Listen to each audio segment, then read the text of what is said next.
10 fingers, 5 on each hand. If you get by with 7, you don't need 10. Come on, guys.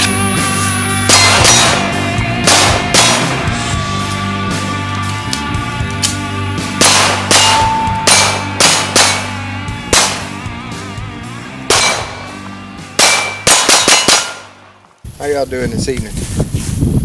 Get my ears out where I can hear. Thought I'd throw a little video together tonight. Camera over here. Have a little tailgate time maybe. I've had lots of people mention and kind of bring up the fact that and ask how that works. I've only got 2 fingers on this hand. Got my thumb and my pointer finger. These other 3 were completely amputated. And matter of fact, in that same incident, the entire top of this wrist was blown completely off. Little story about how that happened. It was in the year 2000, the year I graduated high school. Opening morning and dove season, September 4th. Within some gravel pits behind the house, bird hunting, and was myself and a couple of cousins. My funny as it sounds, my mother, who's very much an outdoorsy person, was actually over there hunting too. And we just pulled up. We were driving an old, it was our little run around the property, the farm vehicle. It was an old 60 model Willis Jeep, and had the windshield laying down forward on it. My primary shotgun that I had at the time was I don't even remember the model. It was an Ithaca model, something I can't remember. I haven't had it in so long.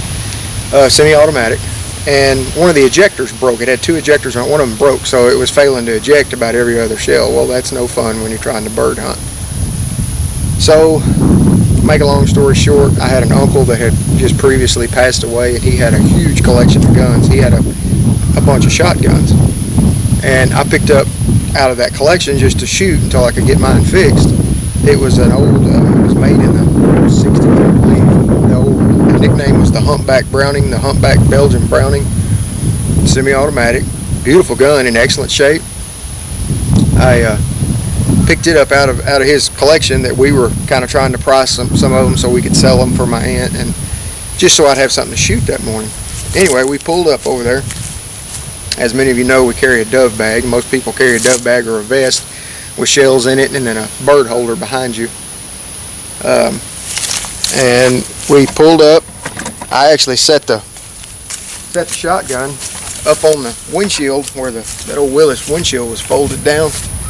I set it down, put my dove bag on, set it down, loaded it, two rounds in the magazine tube, 1 in the chamber, safety zone, laid it down on the windshield about shoulder high to me, put my dove bag on, clipped everything, and this was still, well, before daylight, and got everything together. And my mother and a couple of cousins, they'd already walked off to the spots they were going to hunt, and I reached and picked the gun up. I should have brought a rifle or shotgun out here so I could have showed you by basically the pistol grip or the butt stock of it, and my finger wasn't anywhere near the trigger guard on the gun. Didn't even put my finger in the trigger guard. Just grabbed it by basically the pistol grip before it gets into the butt stock, and was going to lay it over my shoulder and start walking.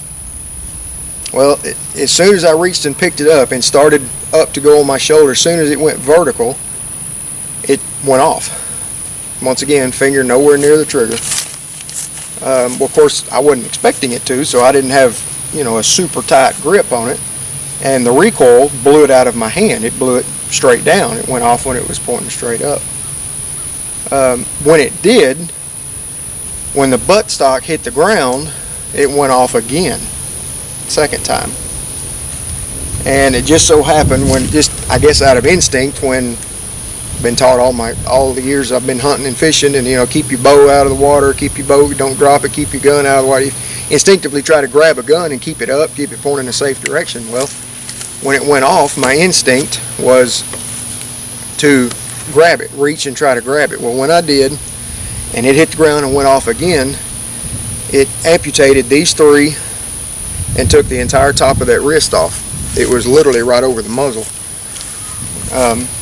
And it happened so fast, I leaned back. Of course, the shotgun going off right in your face, it scares you big time. You instantly kind of go into shock, and I didn't even know I was shot at the time. I kind of spun around to my left, the gun fell over, and I don't know, a second or two went by, and I realized, okay, I'm gonna pick my gun up because it scared the shit out of me. Went to reach down and pick it up with my right hand and realized that the middle finger was blown basically completely off. There was nothing there. There was a little bit of meat hanging on the bottom side of it, just no bone, no finger. I mean, it was pretty well gone. And the ring finger on my right hand, my pinky, it completely blew the knuckles completely out of them. And they were useless, and of course pouring blood everywhere. Well, I realized that I can't pick it up with that, and kind of didn't panic, but thought, well, that's not good. So I reached to pick it up with my left hand, and that's when I realized that the entire top of that wrist was blown completely open. It looked like you'd taken a real sharp spoon and just kind of carved it out with jagged edges. Of course, it was bleeding profusely. Still didn't feel anything. I just kind of went numb.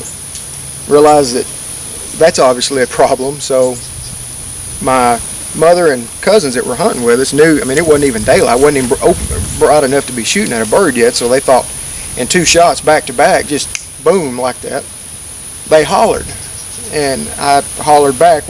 They hollered about the time I was realizing that I was shot. And of course, I hollered back, said, "Guys, I've been shot. I got to go to the hospital." They all came back up there, and bless their heart, my mother. You can imagine having an 18-year-old son, or any son, no matter what their age, having their hands mutilated by a shotgun, and you're having to try to drive the Jeep back about 1.5 miles around the road of where we live. And 2 cousins were wrapping my hands up. We got around to my uncle's house and got big old towels, and instead of calling for an ambulance and waiting on it, we got in the truck, or got in the car, and just took off to Baylor, about a 20-minute drive, 25 from where I live. And thus started the 6 or 7, I can't even remember exactly, 6 or 7 different surgeries I had to have on wrist and this hand to try to patch things back together. But you know what, that's what life throws at you, and hey, at least this, I laugh all the time. I can give people the ghost bird, I can flip them off with that finger and they never even know it. So anyway, I thought I'd make a quick little video kind of explaining what happened and showing that I can actually shoot with this hand without any problem. It doesn't hinder me in any way, shape, form, or fashion.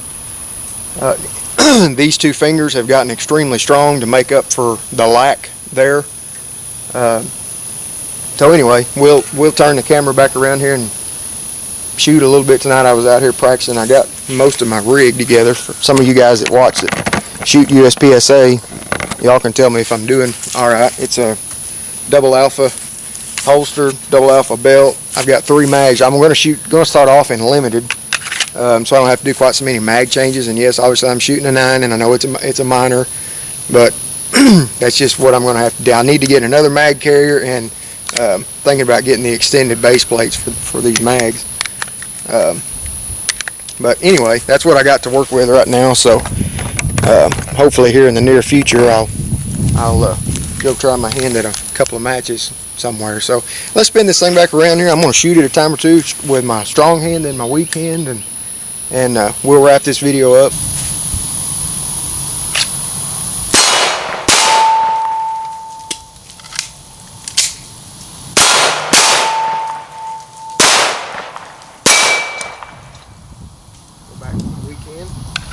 Strong hand.